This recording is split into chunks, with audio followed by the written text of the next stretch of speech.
Hey, what's going on guys? I'm Silent Core and today we're going to be comparing the Xbox Series X to the Xbox Series S. That's right, Xbox have officially revealed the prices and also the specs for both of these next-gen consoles. They will be released on the 10th of November this year. So in this video I'll be comparing both of these consoles, the price difference, the spec, and ultimately helping you guys decide on which one is best for you. So first up, let's compare the prices. We'll be starting off in the US since that's where most of my audience are actually located, as in the United States. So for the Xbox Series X, this one will set you back basically $500, and for the Series S, it's $300. So you're saving $200 by getting the Series S, which is actually an amazing price point for anybody that's on a bit more of a budget and wants to get their hands on a next-gen console.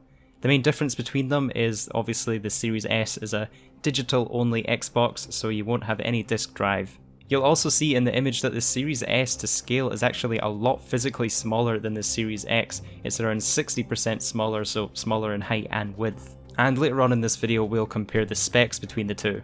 Prices in the UK have been confirmed at £450 for the Series X and £250 for the Series S.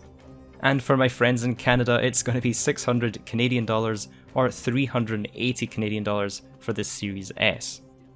So next up, let's take a look at the main spec difference between these two consoles. Here you can see the Xbox Series X on the left and then the digital-only Xbox Series S on the right.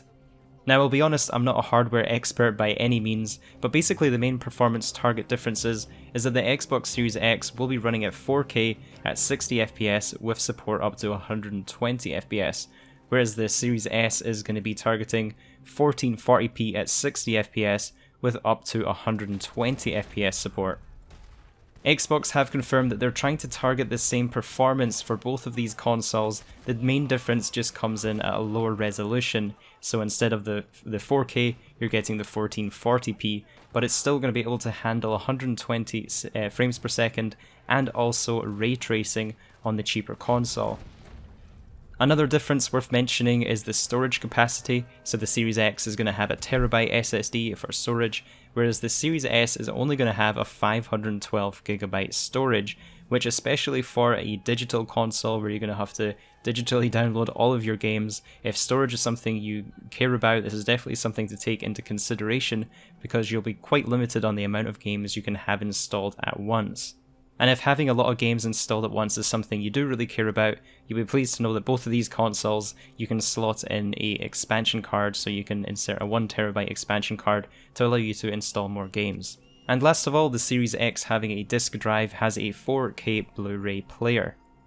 Alright, the last thing to mention are the improvements Xbox are going to be making to the Game Pass. Now if you have an Xbox and you're not currently subscribed to Game Pass, you are missing out. This is probably one of the best deals you can get on any video game console right now. For a monthly subscription, you get access to literally hundreds of games. Xbox and EA Games have also partnered up to offer us more games included in the Ultimate Pass at no extra cost. So previously you'd have to pay basically an EA subscription to get access to EA games on your Xbox, but now that's going to be included in there, which is awesome.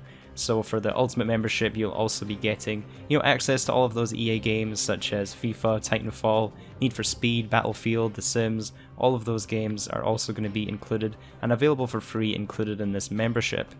But yeah, I'm honestly pretty hyped with this announcement from Xbox. They could have just released one console on release day and have everybody purchase the Xbox Series X, but they have released a $200 cheaper Series S to allow people at a lower budget point to get involved in next-gen gaming, which I think is pretty awesome. Do let me know down in the comments if you're Team Series S or Series X, and I'll catch you guys in the next video.